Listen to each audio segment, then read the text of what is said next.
Buenos días, muchas gracias. Gracias, David, por la presentación. Yo creo que voy a ser exquisitamente breve. Voy a ser el más breve de todos, sobre todo porque no voy a presentaros el resultado de un proyecto de innovación docente, sino de una herramienta que yo he venido utilizando en los últimos años, desde el curso 2021-22, en un contexto de educación superior. Yo soy profesor del área de Historia Moderna y he utilizado esta herramienta sobre todo para la confección de trabajos de curso, cuando ya os podéis imaginar, cuando éramos estudiantes todos, y sobre todo la gente de letras, utilizábamos para el trabajo de curso el Word, como mucho. Por tanto, yo lo que he introducido en 3 asignaturas, en concreto Europa en la Ilustración, Historia Moderna Universal e Historia Moderna de España, es la implementación y el manejo de esta herramienta que, como veréis, desde mi punto de vista, favorece mucho tanto el aprendizaje colaborativo como la creación de contenidos. Habitualmente no vinculamos las humanidades con la transferencia, pero sí que podemos realizar alta divulgación. Y yo creo que a través de este tipo de herramientas puede ser muy interesante.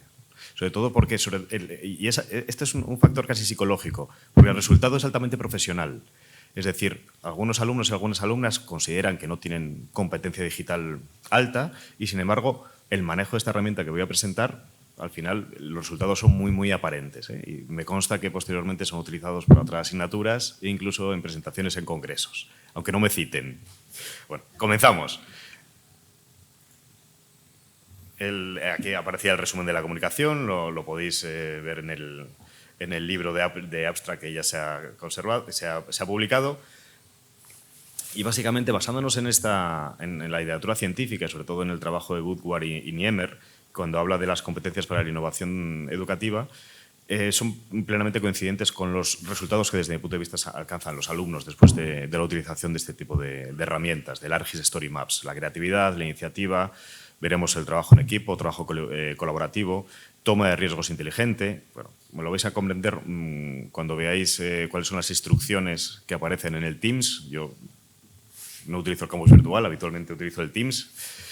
Y lo vais a comprobar a continuación. Son instrucciones muy claras, son muy sencillas. De hecho, está todavía operativa. Hasta el 24 de mayo pueden presentarlo.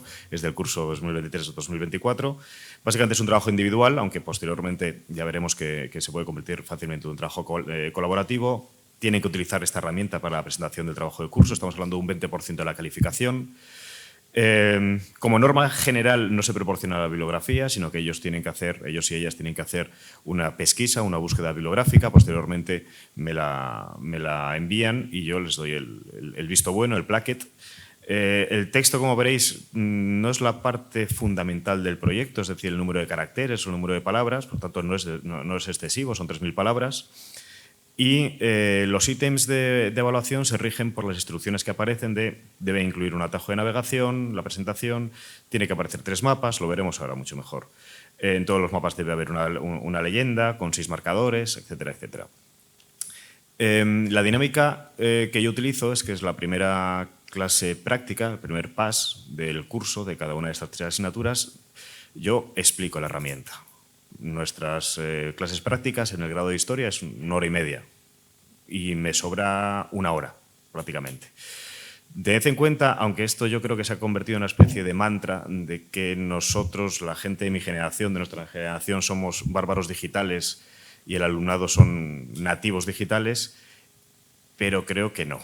O por lo menos es la experiencia que tengo. En muchas ocasiones no saben qué hacer con este tipo de herramientas, o por lo menos las competencias y las destrezas que tienen estos alumnos y alumnas de 20, 21 años, creo que en muchas ocasiones no son las idóneas. ¿De acuerdo? Vamos a ver un ejemplo. La herramienta es el ARGIS Story Maps, lo abrí aquí para que veáis. Lo único que tiene que hacer el alumnado es tener una cuenta de Gmail. Es totalmente gratuito. Obviamente hay un ARGIS Story Maps Pro, que son 800 euros al año, pero yo creo que con esta herramienta cubre perfectamente las necesidades, tanto del docente como del alumnado. Si os dais de alta en el ARGIS Story Maps, vosotros tendréis esta pantalla en blanco y a partir de aquí hay una recolección de las historias que has podido ir haciendo y la utilización es muy intuitiva y yo creo que es muy fácil. Además permite. Nosotros durante la pandemia nos aburríamos bueno, nos aburríamos no, pero el profesorado de historia decidió hacer un grupo de investigación titulado, bueno, que se llamaba Epidemias, y el resultado fue a través de la consulta de diferentes profesionales del departamento, es decir, ya sabéis que en el departamento de historia hay arqueólogos, hay especialistas en historia antigua, medieval, moderna, contemporánea. Hicimos un equipo en el que cada uno de los profesores y de las profesoras volcó, bueno, pues, los estudios más recientes de una manera muy divulgativa, muy accesible, acerca de las epidemias históricas que habían asolado a la humanidad desde la época de los neandertales. Posteriormente, todas esas informaciones me las enviaban a mí y yo pues hacía las diferentes presentaciones que, como veremos, son sobre todo marcadamente interactivas, que es una de las cuestiones que yo creo que son más interesantes.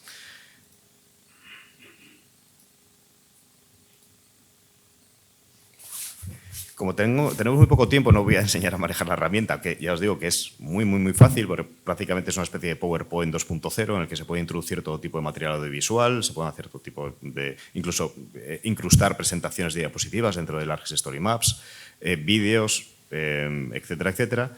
Estos son dos trabajos de curso presentados, como veis en la pantalla, no sé si se verá suficientemente grande, en diciembre del 2023, es decir, en el contexto de la asignatura de Historia Moderna Universal, y para muestra un botón. Es mucho mejor que veáis cuáles son los resultados. Fueron los dos trabajos que alcanzaron una mayor nota.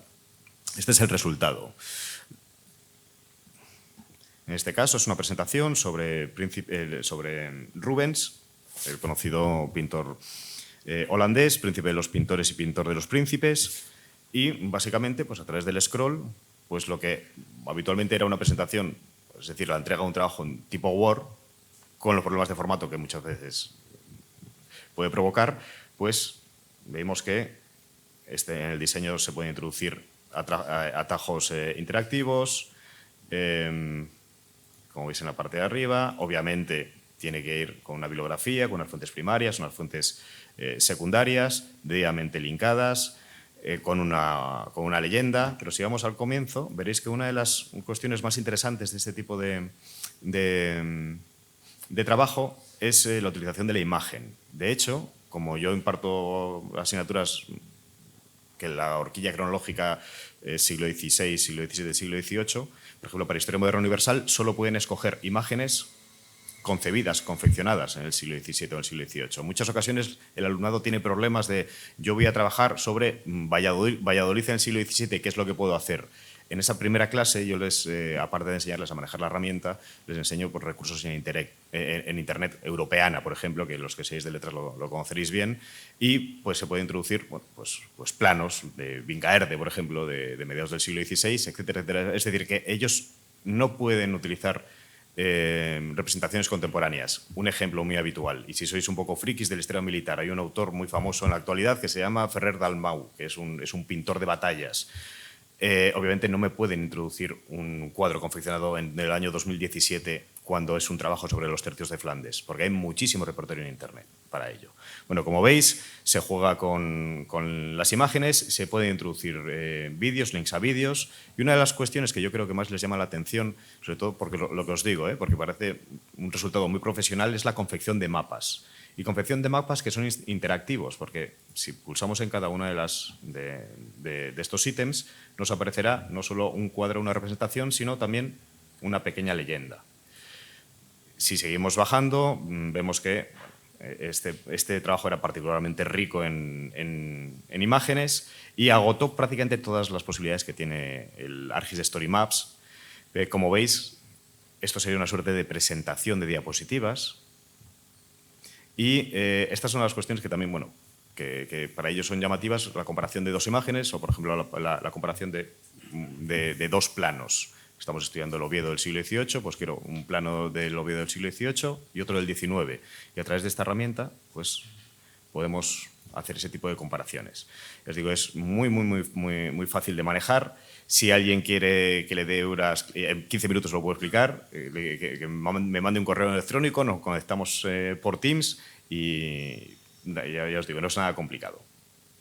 Y para concluir, porque ya se me agota el tiempo, las conclusiones, pues básicamente ellos tienen que hacer un trabajo tienen que hacer previamente una planificación y una exposición ordenada, visual e interactiva de todas las ideas que vayan a plasmar. Esa búsqueda autónoma, aunque posteriormente yo les eché una mano, tanto de recursos bibliográficos como iconográficos, lo que os comentaba de coherentes con la época sobre la que están haciendo el trabajo de curso. Esa habilidad para representar cartográficamente los datos históricos, que es muy interesante. El trabajo cooperativo, no me ha dado tiempo a verlo, pero lo que hacían habitualmente los alumnos es enviarse el link generado por WhatsApp, y es muy llamativo porque el formato de la presentación cambia, pero sigue siendo plenamente interactivo. Pulsas en cualquiera de los ítems y te aparece. Y por último, pues esa superación del formato tradicional de presentar un trabajo en Word y desarrollar las competencias digitales que permiten este tipo de aplicaciones. Muchas gracias.